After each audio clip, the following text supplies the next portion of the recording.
और संतों की कृपा से जीवन में कितना परिवर्तन आता है व्यास जी, इसका मैं आपको कोई प्रमाण नहीं दूंगा। मैं आपको कोई किसी और दूसरे की कहानी नहीं सुनाऊंगा, मैं तो अपनी कथा कहता हूं। व्यास जी बोले आप क्यों? बोले हां कि हम पुरातीत भवे भवम मुने दास्यास्तु कस्याश्चन वेदवादिनाम। मैं पूर्व जन्मों में एक दासी का पुत्र था महाराज। मेरी मां अनपढ़, बड़ी अशिक्षित, बड़ी सीधी सादी, लेकिन परिस्थिति यह बन गई महात्मा जी, व्यास जी, कि मेरा जन्म हुआ, मेरे पिताजी मर गए। अब लो, एक तो अनपढ़ माता, उसका में इकलौता बेटा, इधर बेटे के जन्म की खुशी, उधर पति के मरने का दुख। मेरी मां क्या करती? मुझे पाला, उसको लगा कि समाज में बड़ी विकृति है, पता नहीं लोगों का कैसा भाव रहे। मैं जब 6-7 महीने का हुआ होऊंगा, थोड़ा बड़ा हो रहा था, मुझे गोद में लेकर मेरी मां ऋषियों की चरण में चली गई।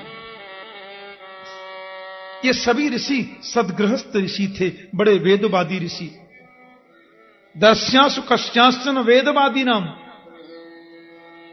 उन वेदवादी ऋषियों के आश्रम पर मेरी मां मुझे गोद में लेकर के गई। ऋषियों ने पूछा, कहो बेटा। बोले बाबा, पति रहे नहीं, नन्हा सा बालक है, समाज से डर लगता है, बस आप जो सेवा बताएंगे मैं सेवा करती रहूंगी, मुझे तो 2 वक्त का प्रसाद चाहिए। संतों की आंखों में आंसू आ गए। बेटी अंदर जाओ, हमारी धर्मपत्नी है, हमारे बाल गोपाल हैं। अब उन ऋषि पत्नियों से तुम पूछ लो, जो सेवा तुम्हें मिले वो सेवा करके तुम सानंद आश्रम में रह सकती हो बेटी। क्योंकि आश्रम का मतलब क्या? जैसे आपने देखा हो, कभी लोग धूप में चल रहे हैं, बड़ी तेज धूप है, नीचे से पैर जल रहे हैं, ऊपर से सिर जल रहा है, पसीने पसीने हो रहे हैं। आपको दिखाई दिया दूर कोई बहुत बड़ा वटवृक्ष है, उसकी बड़ी दूर दूर तक छाया है, उसके नीचे आप जैसे पहुंचे और पहुंचते ही आपने कहा आहा, श्रम गया, परिश्रम गया। तो आह श्रमः गतः, जहां जाने पर श्रम चला जाए, आनंद की अनुभूति हो जाए, उसी को आश्रम कहते हैं। बोलो जय श्री कृष्ण। संसार का कोई भी श्रम, संसार का कोई भी ताप जहां अपना प्रभाव न दिखा पाए, उसको आश्रम कहा जाता है। मेरी माता को उन ऋषि पत्नियों ने गौ सेवा दे दी। बेटी तुम यहां गौ सेवा करो, गौ माता का दूध दोहना, गाय को चारा देना, ये सब सेवा करो और आनंद से रहो। प्यार से बोलो जय श्री कृष्ण। मैं भी धीरे धीरे बड़ा हो रहा था, माता का हाथ बटाने लगा। अब मैं बड़ा क्या, मैं तो किशोर होने लगा। ऋषियों ने मेरा नाम रामदास रख दिया, कोई दास रख दिया। मुझे मन में बड़ी प्रसन्नता होती थी। एक बार वहां और ब्रह्मवादी ऋषि सत्संग के लिए पधारे। आपने देखा होगा चातुर्मास में, बरसात के 4 महीनों में संत लोग एक जगह बैठ के सत्संग करते हैं। अब वो ऋषि लोग जो आए थे, परम मनीषी संत विद्वान, मैं उनकी सेवा भी करने लगा। मुझे बड़ा प्यार करने लगे, बड़ा दुलार करने लगे, उनका आशीर्वाद मिलने लगा।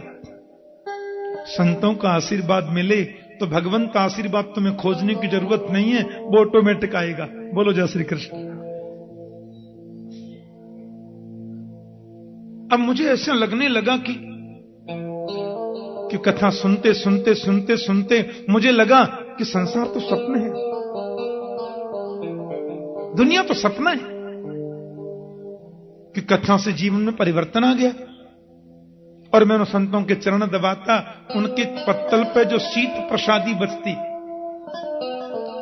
मुझे याद है मैं जब छोटा था ना, एक बार सुदामा कुटी में कथा की मैंने। ये बातें आज से 26 वर्ष पहले। सुदामा कुटी में एक संत थे, टाट बाबा, अब हैं कि नहीं मालूम नहीं। वो संत अपने चरणों में बीछियां पहनते थे संतों में घुंघरू पहनते थे, इतनी लंबी दाढ़ी और टाट पहनते थे। मुझसे बोले मुझे कथा सुननी है। मैंने कहा बाबा सुनाएंगे। तो वहां कथा हुई। अब कथा महाराज वो मैंने उनसे पूछने, बाबा तुम्हारी लंबी लंबी दाढ़ी है, बीथियां काय को पहनो, चूड़ी काय को पहनो? तो संत बोले नहीं। तीसरे चौथे दिन मैंने पूछा, बाबा आपने मुझे बताया नहीं? उनकी आंखों में आंसू आ गए और मुझसे बोले, बेटा हम राम जी की सखी हैं, हमारे तो राम ही सर्वस्व हैं। मिथिला की उपासना है ना, तो सखी भाव है। अब शरीर की दाढ़ी है तो बनी रहो। मुझे आश्चर्य लगा। तो मैंने देखा वो कथा के बाद में भंडारा हुआ। भंडारा होता है ना, तो मैंने उन संत को अपनी आंखों से देखा। जब कथा पूरी हो गई और हजारों संत भंडारा पाने लगे, तो जब संत भंडारा पा चुके तो मैंने देखा वो संत सब संतों की पत्तल से एक एक पकौड़ी, एक एक कोई चीज उठा के दोना में ले रहे थे और उसको खा रहे थे। मैंने कहा बाबा ये? बोले शीत प्रसादी है, संत भगवान की प्रसादी। आज मैं यही पाऊंगा। कथा सुनी है ना, तो मेरा मन है आज शीत प्रसादी लूं। मैं तो देखता रह गया। नारद जी कहते हैं कि वो संत भोजन जब कर लेते तो मैं उनके पत्तल का उच्छिष्ट प्रसाद पाता, उससे मेरी बुद्धि बदल गई। ऐसा नारद जी कह रहे हैं। और मुझे लगा कि अब कथा तो 10 दिन की बाकी रह गई। मैं चरणों में गिर के बोला, बाबा आप मुझे अपने साथ में ले चलिए, जंगल में मुझे छोड़ देना और कहीं ऐसे डाल देना, मैं तो भजन करूंगा। न जाने कैसे मेरी मां को पता चल गया, बाबा ले जाएंगे मेरे बेटे को। हाँ, मां रोकर बोली, बाबा मेरे पुत्र को ले मत जाना, मेरे बुढ़ापे की लाकड़ी यही है, मेरा जीवन में इसी के सहारे जी लूंगी। अब संत बड़ी दुविधा में पड़ गए बेचारे। बेटा कहते हैं मुझे छोड़ नहीं जाना, मां कहती है इसको ले नहीं जाना। बेटा कहता छोड़ गए तो मैं मर जाऊंगा, मां कहती ले गए तो मैं मर जाऊंगा। हे भगवान, संत बोले क्या करें? तो नारद जी कहते हैं सब संतों ने मुझे पास में बुलाया। बोले वत्स जिद नहीं करते। हाँ, तुम जानते हो माता प्रथम गुरु होती है, अपनी मां की सेवा करो। ये मां बहुत भोली है, इसकी सेवा से तुम्हें परम आनंद मिलेगा। रही आध्यात्मिक जगत की बात, तो हम तुम्हें प्रभु से मिलने का मंत्र देखने जाते हैं, और माताजी के शरीर का जब अंत हो जाए तो तुम स्वतंत्र हो बन जाने के लिए। अभी तो तुम मन को ही बन बनाओ। नारद जी कहते हैं वो जाने लगे तो मैंने उनके चरणों में प्रणाम करके पूछा, कुछ दे जाओ महाराज। तो संतों ने मुझे आशीर्वादात्मक मंत्र दिया। इसको बोलते हैं वासुदेव गायत्री। जैसे गायत्री मंत्र होता है ना, गायत्री मंत्र माइक पे बोलना मना है, इसलिए आपने देखा होगा कि पंडित जी लोग जब यज्ञ कराते हैं तो पूरे मंत्र वो जोर जोर से बोलते हैं, पर गायत्री मंत्र बोलने का टाइम जब आता है तो पंडित जी जो है वो मंत्र बोलते हैं मन ही मन में, खाली स्वाहा बोलते हैं जोर से बस। वेद का सर्वोच्च मंत्र है ना गायत्री मंत्र, उसको गोपनीय रखा जाता है, गुप्त रखा जाता है। तो जैसे वो गायत्री मंत्र है, ऐसे ये वासुदेव गायत्री मंत्र है, इसको बोल सकते हैं सब जगह। वैसे बोलना तो ये पवित्र अवस्था में चाहिए, पर उस गायत्री मंत्र की तरह इसमें इतने कठिन नियम नहीं है। उन संतों ने मुझे मंत्र दे दिया, नमो भगवते तुभ्यं वासुदेवाय धीमहि प्रद्युम्नाय अनिरुद्धाय नमः संकर्षणाय च। सुंदर मंत्र दे दिया। वासुदेव गायत्री नाम है इसका। एक बात कह दूं, ओम नमो भगवते वासुदेवाय, इस मंत्र का कलयुग में कोई 48 लाख बार जाप करे तो भगवान उसको दर्शन देते हैं। देखो ऐसा संतों ने आदेश किया है, ग्रंथों में लिखा है। ओम नमो भगवते वासुदेवाय मंत्र का 48 लाख बार कोई जाप करे तो गोविंद उसको दर्शन देते हैं। पक्की बात है, कन्फर्म। एक माता जी बोली, मारो के जावे आपा तो कल से शुरू कर दे सिया। मैंने कहा क्या कहा माता? अजी महाराज कल से शुरू कर देते हैं, 48 लाख में कौन लगती है, कुछ तकलीफ थोड़ी है, भगवान तो मिल जाएंगे। मैंने कहा कर लो। कब से कर रही हो? बोले कल से शुरू कर देंगे। हमने कहा पर दूसरा नियम तो आपने सुना ही नहीं। मैया बोली क्या? मैंने कहा जब तक 48 लाख मंत्र पूरे न हो जाएं तब तक भोजन करना मना है। मैया बोली तो आपा को नहीं कर सका, हमारे बस की कौन ही महाराज, आपा को नहीं कर सका। मैंने कहा तो गुड़ का पुआ है क्या, डबल बेड पर पड़े पड़े ही जप लोगी? हां, 48 लाख जब तक पूरे न हो जाएं तब तक जमीन पर सोना चाहिए, केवल फल और दूध ले। काम क्रोध आदि को मन में आने मत दीजिए।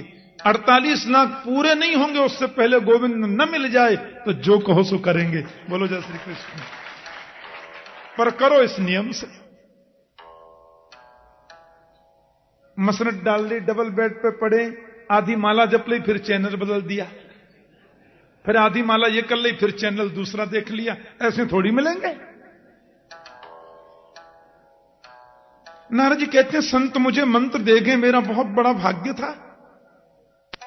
और जब ये संत लोग जाने लगे मैं बहुत रोया, पर इस मंत्र ने मुझे बड़ी शक्ति दी।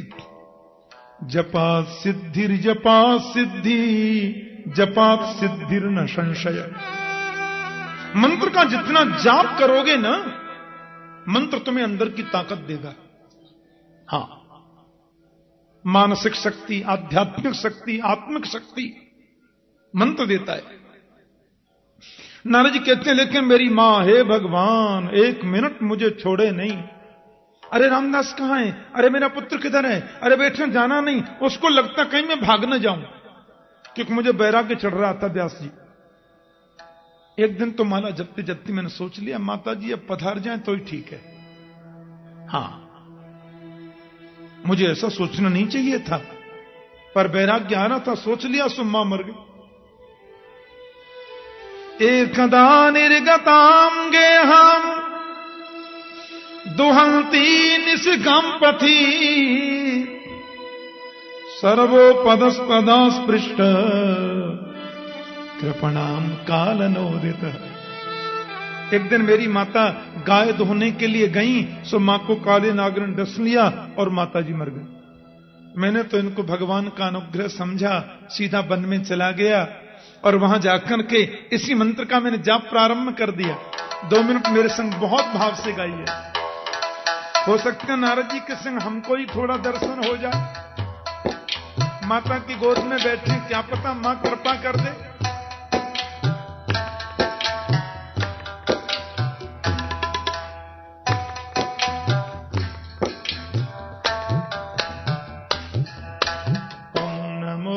भगवते वासुदेवाय, ओम नमो भगवते वासुदेवाय, ओम नमो भगवते वासुदेवाय, ओम नमो भगवते वासुदेवाय, जय जय ओम नमो भगवते वासुदेवाय, ओम नमो भगवते वासुदेवाय, वासुदेवाय, वासुदेवाय, वासुदेवाय, वासुदेवाय, वासुदेवाय,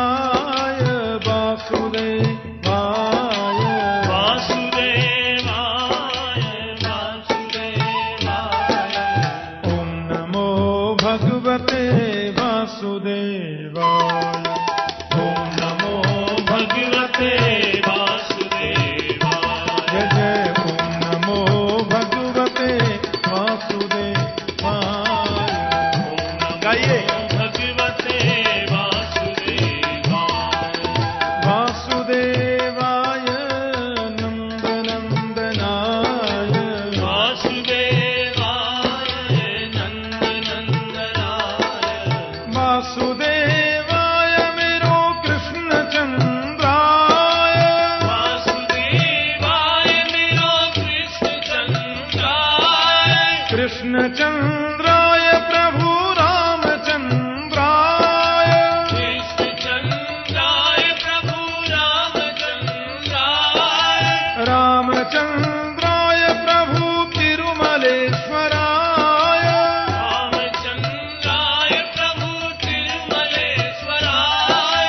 रामचंद्राय गोपी नंद नंदनाय, रामचंद्राय गोपी नंद वल्लभाय, रामचंद्राय प्रभु राधा वल्लभाय, रामचंद्राय प्रभु राधा वल्लभाय, रामचंद्राय गोपी जन वल्लभाय, रामचंद्राय गोपी जन वल्लभाय। ओम नमो भगवते वासुदेवाय, ओम नमो भगवते वासुदेवाय, बोलो ओम नमो भगवते वासुदेवाय, ओम नमो भगवते वासुदेवाय, बोलो ओम नमो भगवते वासुदेवाय, ओम नमो भगवते वासुदेवाय, वासुदेव वासुदेव वासुदेव वासुदेव वासुदेव वासुदेव वासुदेवाय वासुदेव। मेरे हृदय में तो भगवान प्रकट हो गए, अंतर्धान भी हो गए, मैं रोया। भगवान बोले सक्रिय दर्शितम रूपम एतत् कामाय ते नघ मत काम शनकैर साधो सर्वान मुंचति श्रेयान। अगली बार मिलूंगा, अभी तुम्हारे संस्कार शेष हैं। कहते हैं सारी सृष्टि जब प्रलयंकारी समुद्र में लीन हो गई, मैं भी चला गया। देखो संत कृपा, सत्संग की कृपा, उस मंत्र जाप की कृपा। वही दासी का पुत्र बच्चा रामदास ब्रह्मर्षि ब्रह्मपुत्र देवर्षि नारद बन के आ गया। और मेरे हाथ में जो वीणा है वो भी तो प्रभु ने ही दी है। देवदत्त इमाम वीणाम स्वर ब्रह्म विभूषिताम। बताओ, संत कृपा से जब दासी पुत्र नारद बन सकता है तो आप भागवत क्यों नहीं लिख सकते? व्यास जी की समझ में आई। नारद ने 3 अंगुली हृदय से लगाई, संपूर्ण ज्ञान व्यास के हृदय में उमेल दिया और व्यास ने फिर भागवत की रचना कर दी समाधि लगा के। क्योंकि समाधि भाषा व्यासस्य, व्यास की समाधि भाषा है भागवत। फिर उन्होंने ही श्रीमद् भागवत सुखदेव जी को सुनाई। भगवान सुखदेव ने वो कथा राजर्षि परीक्षित को सुनाई, 7 ही दिन में मोक्ष मिल गया। बोले महाराज थोड़ा विस्तार से बताओ ना जी। बोले अब ये तो मैं 3 बजे से बताऊंगा। बोलो जय श्री कृष्ण। आप लोग ठीक 2:45 बजे आना। बोलिए श्री बाल कृष्ण लाल की जय, श्रीमद् भागवत महापुराण पुराण की जय, श्री श्री कात्यायनी माता की जय, सद्गुरु देव भगवान की जय, राजा रामचंद्र महाराज आज की जय जय श्री राधे द्वारिकाधीश की जय। परम मंगलमय परात्पर अखिलेश्वर अकारण करुणाभरण वाले भक्त वांछा कल्पतरु तड़िद्युत विनिंदक पीताम्बरधारी श्री बालकृष्ण लाल की वांग्मयी प्रतिमूर्ति श्रीमद् भागवत महापुराण।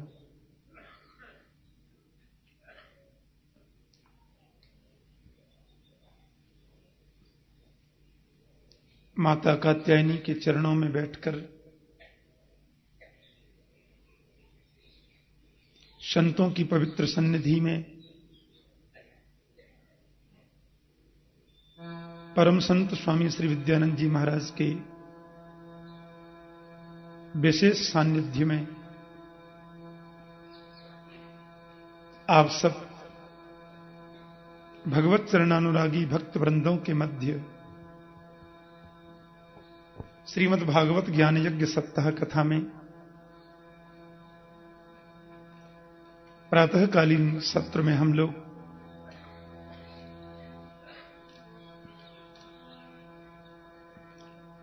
व्यास चरित्र श्रवण कर रहे थे। नारद के आशीर्वाद और पूर्ण सहयोग से भागवत की पवित्र दिव्य संरचना हुई। शौनकादि ऋषियों की पवित्र मंडली विराजित है। व्यास आसन पर परम वंदनीय संत श्री सूत जी महाराज आसीन हैं। ऋषियों के पवित्र प्रश्नों के उत्तर में बता रहे हैं। महर्षि वेदव्यास जी ने भागवत को लिखा तो सही, समाधि भाषा व्यासस्य, लेकिन प्रश्न यह हुआ कि भागवत सुनाऊं किसे? कौन ऐसा महापुरुष अध्ययन करने का अधिकारी है? ऐसा कौन है?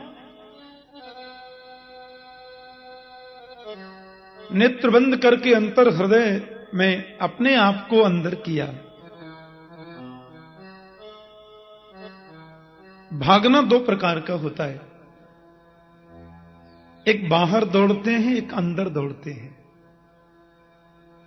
बहिर्मुखी वृत्तियां जब होती हैं व्यक्ति की, तो हर समाधान वो बाहर खोजता है,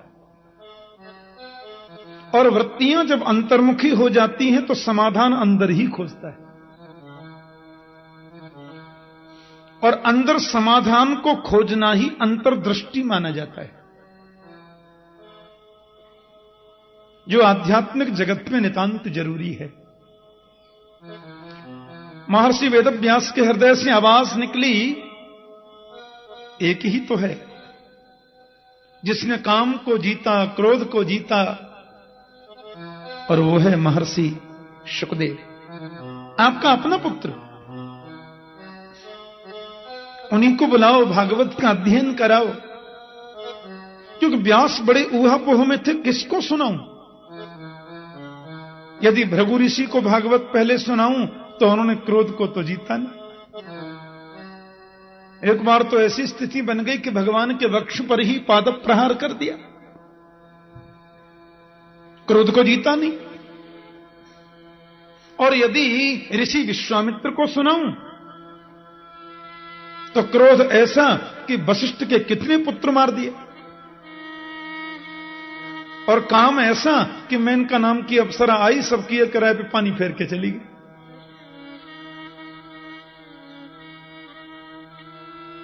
और सुखदेव को यदि बुलाया जाए, ठीक है, उसने काम क्रोध को जीता है, पर वो तो निर्गुण ब्रह्म की समाधि में,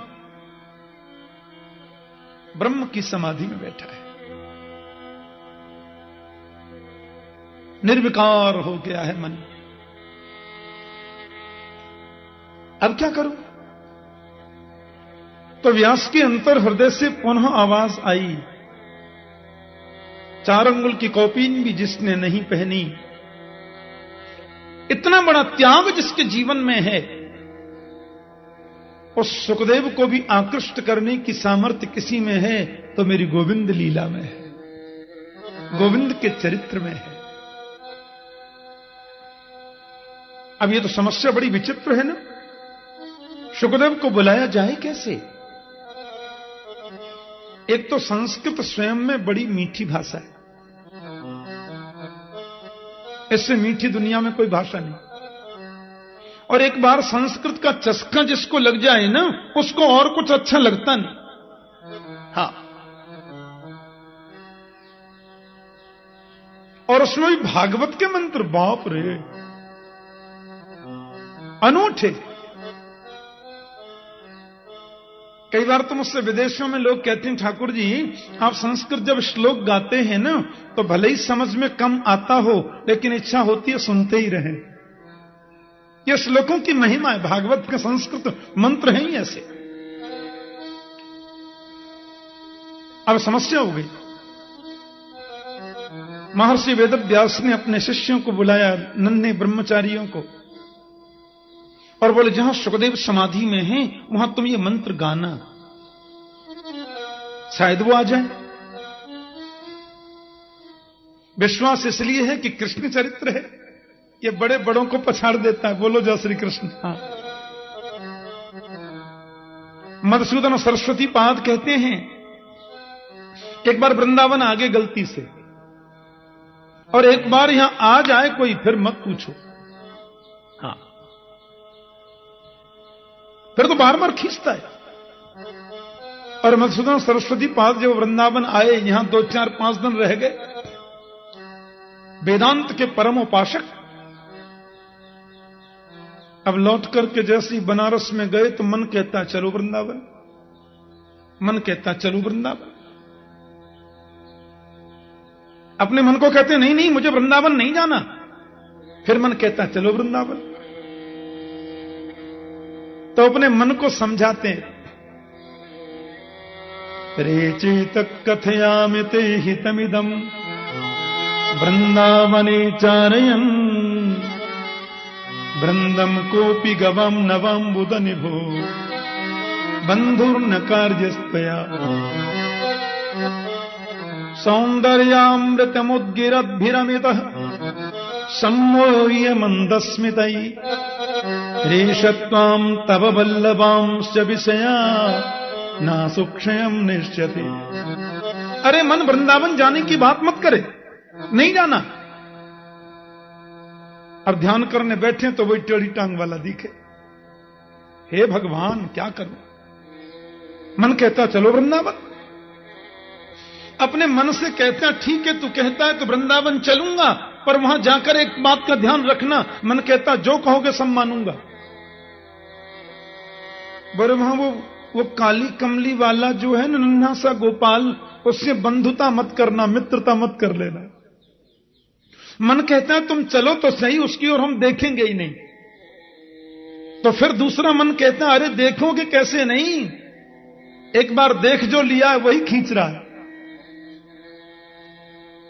अब दिन रात मन को समझाएं, कहता है चलो। फिर आगे वृंदावन 2 दिन रह के फिर चले गए काशी। किसी संत ने पूछा क्या बात है, बड़े उदास लगते हो आजकल, तुम तो काशी में वास करते थे निष्ठा से। संतों में बड़े बड़े प्रामाणिक संत मधुसूदन सरस्वती। मधुसूदन सरस्वती पाद बोले अब मुझे लगता है काशी छोड़नी पड़ेगी। क्यों? बोले दिल में घुस गया टेढ़ी टांग वाला कि वैराग्य भी थी पथिकैरुपास्य। अपने मन की बात कह रहे हैं कि वैराग्य भी थी पथिकैरुपास्य स्वराज्य सिंहासन लब्ध दीक्षा पर सठेन केनापि वयम हठेन दासी कृता गोप बधू बिटेन। मधुसूदन सरस्वती संत से रोते हुए बोले मैं तो वैराग्य बीथी पथिकई रूपास्य, वैराग्य की बीथियों के पथिकों का उपासक था। स्वराज्य सिंहासन लब्ध दीक्षा अहम ब्रह्मास्मि तत्त्वमसि प्रज्ञानम ब्रह्म अयम आत्मा ब्रह्म, इसकी दीक्षा ले चुका था। पर क्या बताऊं, गलती से एक बार वृंदावन चला गया। अजी हुआ क्या, सठेन केनापि वयम हठेन। कैसा संबोधन किया गोपाल के लिए। उस गोप बधूटी के बालक ने, किसी सठ ने हठ पूर्वक मुझे ऐसा दास बना लिया कि अब मैं कहता हूं कृष्णात् परम किमपि तत्त्वम् अहम् न जाने। उससे बड़ा भी कोई परम तत्व है जब मुझे नहीं मालूम। अब तो वही खींच रहा है।